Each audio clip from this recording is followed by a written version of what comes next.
Ginutom na tayo, B. Alam nyo ba na hindi planado tong Taiwan trip namin?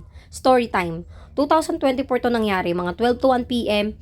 Habang natutulog ako, itong kaibigan kong malakas ang trip, bigla na lang tumawag. Sabi niya, "Binasan ka? Tara, Taiwan tayo mamaya, nade-depress ako." And then ako, syempre, kagigising ko lang, "Ha? Seryoso ka ba?" And then ang sagot niya sa akin, "What is money? It's paper only." Kaya nakarating ako ng Taiwan nung wala akong ligo dahil kailangan ko magmadali, maghakot ng aking luggage at magpa-print ng requirements dahil 3 hours before flight, kailangan nasa airport ka na. Dahil first time ko ngang lalabas ng bansa, yung kaibigan ko pampito na is na second IO ako. Halos 1 hour akong ginigisa sa immigration. Kailangan ko mapatunayan sa kanila na capable ako makalabas ng bansa at kung totoong kaibigan ko yung kasama ko. Hanggang tinawag na rin nila yung kaibigan ko at interview na rin nila kung magtutugma yung sagot namin hanggang tinatakan na yung passport ko. Nagulat pa nga yung IO nung tinanong niya, "Kailan yung binuktong ticket?" Sabi ko, "Kanina lang pong tanghali." Tas sakto rin na may sumusundo na sa aming stop dahil 5 minutes na lang is lilipad na yung airline. Kaya kung nakikita nyo dun sa first video, tumatakbo na kami dahil malilate na kami. And then ayun na, yung luggage namin pinaiwan na dun sa labas, tapos pinapasok na kami sa loob. Kaya nakalipad na kami. Dito na tayo sa Taipei. Hey, 12 degrees. Oh my God, so lamig. 12 a.m. na kami nakarating ng Taiwan at kailangan namin maghintay ng 3:30 para sa bus station. Ang kinaganda dito, meron ng bus station sa mismong airport. Kailangan nyo lang maghintay ng 3:30. Tapos nagpapalit na rin kami ng pera sa money changer dito sa airport. Papalit kami ng pera. Gutom na ako, girl.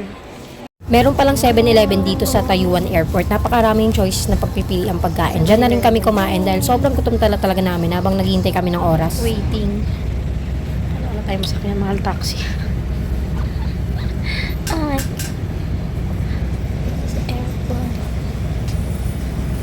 Waiting tayo sa bus. Bus ba sasakyan natin? Tsaka pwede train. Oh, bus or train. Pero 3:30 pa. So, mga 2:50 pa lang. Waiting kami mag 3:30 kaysa mag-taxi kami. Mahal taxi dito. Kaya marami rin nag-wait dito. So, 4:30 na ako nakasakay na daw ako sa bus. Oh my God. Dito pa naman ako na-impreg. Okay ka pa? Talaga, B. Utang inabi, mas malamig dito sa labas. Hayop. Hindi na daw tayo kasali, B. Utang inabi, hindi ko na kayang lamig. Nangangapag na ako, shit. Hindi na daw tayo. Nung time na to, kabababa lang namin ng bus from Taiyuan Airport to Taipei Station. So, 1 oras din yung binyay namin. Hindi na ako nakapag-video sa loob ng bus dahil sobrang pagod namin is umidlip muna kami. Dahil halos 4:30 na rin kami nakaalis ng Taiyuan Airport dahil sa first batch ng bus is hindi kami nakahabol sa sobrang daming sumakay ng bus. So, dito sa MRT nakakita kami ng McDonald's. So, umorder muna kami ng take-out. So, nawirdohan lang ako kasi hindi pala uso sa kanila ang kanin. Wala silang rice. And then, yung donut nila ay yung burger nila is parang donut dahil may butas sa gitna.